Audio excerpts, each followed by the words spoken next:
Alaikum, my dear students of class 4th Government Girls Middle School, Vodipura. Today I am going to teach you a poem.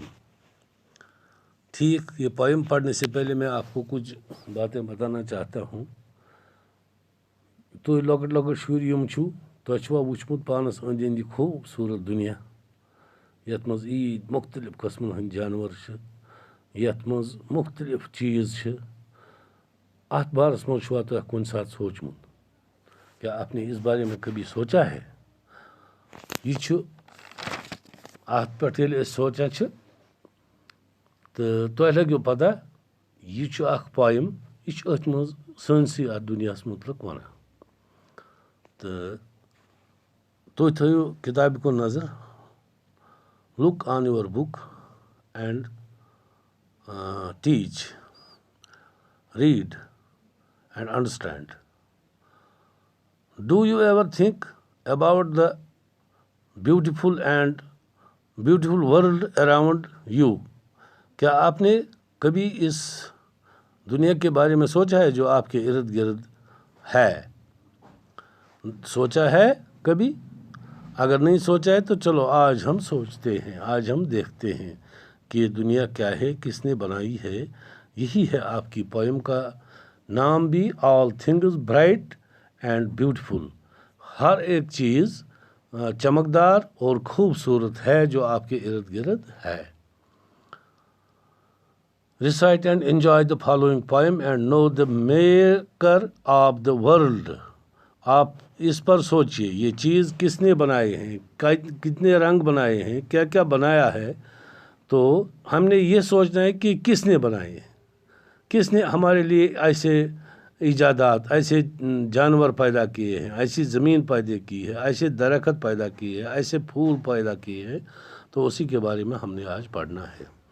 ख्याल रखिएगा, मैं पढ़ूँगा, आप साथ साथ पढ़िए मेरे साथ.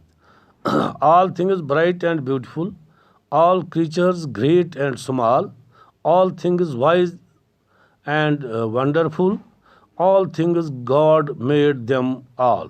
The things God made them all. Each little flower that opens, each little bird that sings, He made their pretty colors.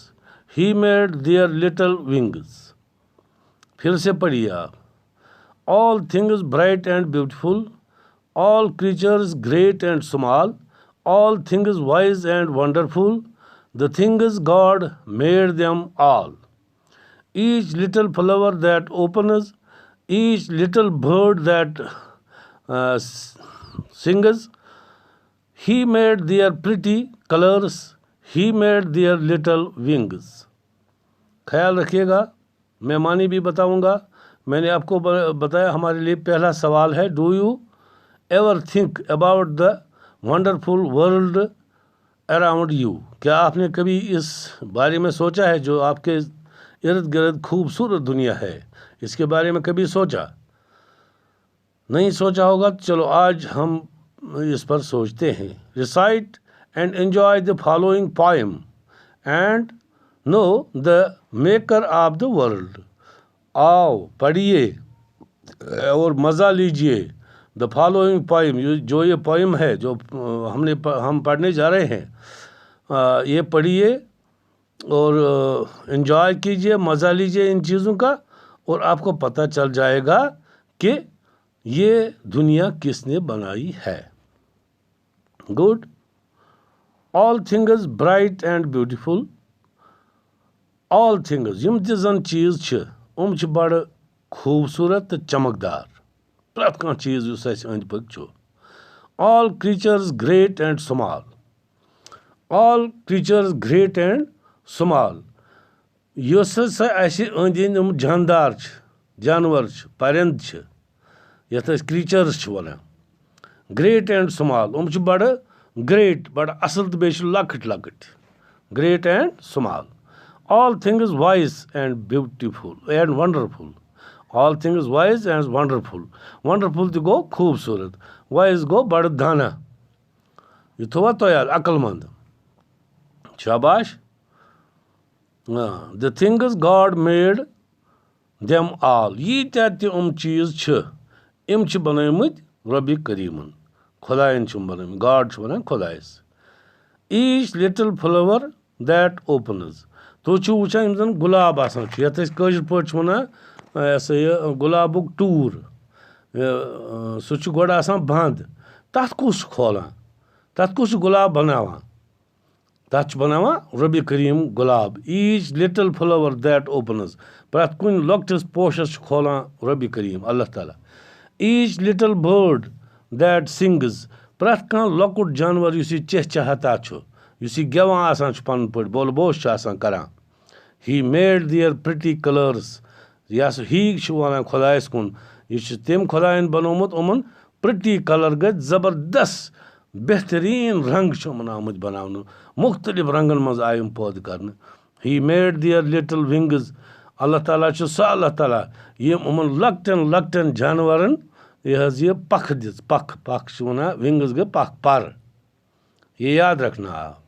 Each little flower that opens. यह सह खुदा युस लकटिस पोश लॉक्टिस टूरिस्ट खोलान तो बनावान गुलाब.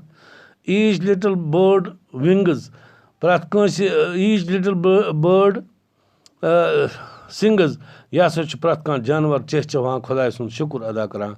He made their pretty colors. रबी करीमन हसा बनो उमन जानवरन हंद खतर क्या मुख्तलिफ खूबसूरत रंग. रंग बरंगी जानवर करिन पौध. यमन जानवरन हंद खतर क्या करिन बे पौध. He made their little wings. तम बनाए इहद खतर पख पर यमो सत उड़ा छ. मेरे अजीज बच्चों फिर देखिए. फिर मैं दोबारा पढ़ता हूँ. All things bright and beautiful. Bright गो चमकदार. ब्यूटीफुल गो खूबसूरत. तमाम चीज़ यम जन बड़ असल चमकदार खूबसूरत. All creatures great and small. यम त जन लकट लकट जानवर क्रीचर्स गए जानवर. यम great bay लकट small go लकट. All things wise and wonderful. प्रत कह चीज़ दाना तो बे खूबसूरत. All things God made them. The things God made them all. तमाम चीज़. The things God made them all. तमाम चीज़ बनाए रबी करीमन. God वन खुदायस. Each little flower that opens. यम जन लकट लकट पोश टूर तिमन खोलान खुदाय तला बनावान गुलाब फूल बनाता. Each little bird that sings. प्रत कान लकुट जानवर युस चह चाहता युस बूल करान बोल बोश करान. He made their pretty colors. सह खुदा यम उमन मुख्तलिफ रंग दित रंगा रंग बनाए जानवर. He made their little wings. तम बनाए उमन जानवर हंद खतर पख ताय हेकान अम सत उड़ित. आज का इतना ही है. आप फिर से घर में पढ़िए. कॉपी पर लिखिए. जहाँ कहीं भी आपको फिर भी मुश्किल नज़र आए या पढ़ना ना आए तो मेरा नंबर आपके पास है. कांटेक्ट करना. मैं फिर दोबारा ये पढ़ाऊँगा. आप चाहो तो 10 बार भी पढ़ा सकता हूँ. तो आपके वालिदैन से भी गुजारिश है कि आप अपने बच्चों को हेल्प कीजिए. मदद कीजिए. इनको फ़ोन दीजिए और थोड़ा बहुत इनकी रहनुमाई करिए ताकि ये अपना मुस्तकबिल बना सके. खुदा हाफिज़. ओके.